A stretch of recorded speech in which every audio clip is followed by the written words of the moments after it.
Одоо бид virtual reality буюу виртуал бодит байдлын төсөл хэрхэн үүсэх тухай ойлголтыг үзэж эхлэе. File system-ээс new project мөрнөөс virtual reality project command-ыг ажиллуулъя.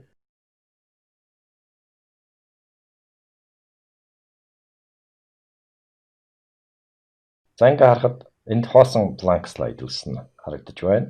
Stage дээрх харагдцыг тааруулж өгч болно. За жижигрүүлээд stage-ийн төв бол Ed 360 image ташуу зураастай видео гэсэн дэрвэлжин харагдаж байна.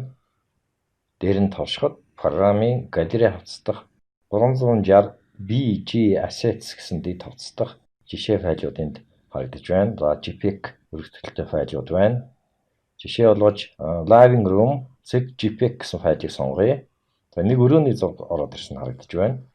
Энэ зураг бол 360 градусын харагдцтай зураг байна. Маусны сумыг дарангаа чирэн өрөөний доторхыг эргүүлж тойруулж харж болж байна. 360 градусаар эргүүлж тойруулж харъя. Бид энд hotspot буюу за монголоор идэвхтэй цэг, халуун цэг гэж хэлж болохоор цэгийг үүсгэж болно. Жишээ нь энэ шилэн халууны тухай hotspot мэдээллийг оруулж өгье. Командын зурвасаас hotspot icon дээр товчлоо. Hotspot цонхонд target, command, location, info гэх мэт олон icon-ууд ашиглаж мэдээлэл оруулах боломжтой харагдаж байна. За эндээс info hotspot дээр товшиж оруулъя. За төвд нь ороод ирсэн байна info icon. Info hotspot-о шилэн хаалганы тэнд чирч авч байрлуулъя. За шинэ чанарын панелийн нэрний мөрийг харвал hotspot 1 гэсэн нэртэй байна. Хэвээр нь орхиж болно. За эсвэл доо info гэж нэр өгье. Англиар энтэй товч дээр дарлаа. Action tab дээр товшоод on click буюу дээр нь товших үед ямар үйлдэл хийхийг сонгож өгнө. За энд display text, play audio, display image, play video гэх мэт олон үйлдэлүүд байна. За текстээр харуулж болох юм байна, аудиог тоглуулж болох юм байна. Эсвэл зураг байдлаар тайлбар хийж өгч болох юм байна. Видеог хүртэл оруулж өгч болох юм байна. За эхний сонголт буюу display text үйлдэлийг сонгож өгье. За text message оруулж өгөх юм байна. Text хэсэгт харуулах мэдээллийг text байдлаар бичиж өгнө. За жишээ болгоод стандарт шилэн хаалгыг монголоор бичиж өгье. Өсгөний фонтыг өөрчилж болно, Arial сонгож болно.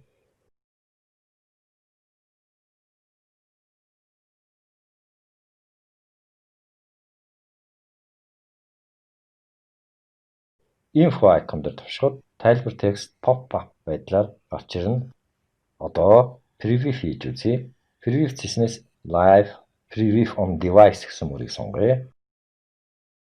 За энд QR код харагдаж байна. QR кодыг гаргаснасаа юм уу таблетээр уншуулж мобайл төхөөрөмж дээр гаргаж болно. QR кодын доорх мөр дээр товшъя. За компьютер дээрх интернет хүч дээр шууд нэгдэж байна. Эргүүлж тойруулж үзэж харж болно.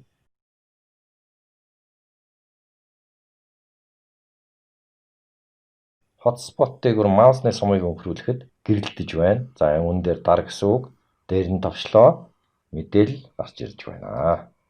Мэдээллийн текстийн баруун дээд буланд checked товч дээр товшиж хаана. Хаасны дараа ногоон өнгөтэй checked гэсэн тэмдэг гарч ирж байгаа нь шалгагдсныг харуулж байна.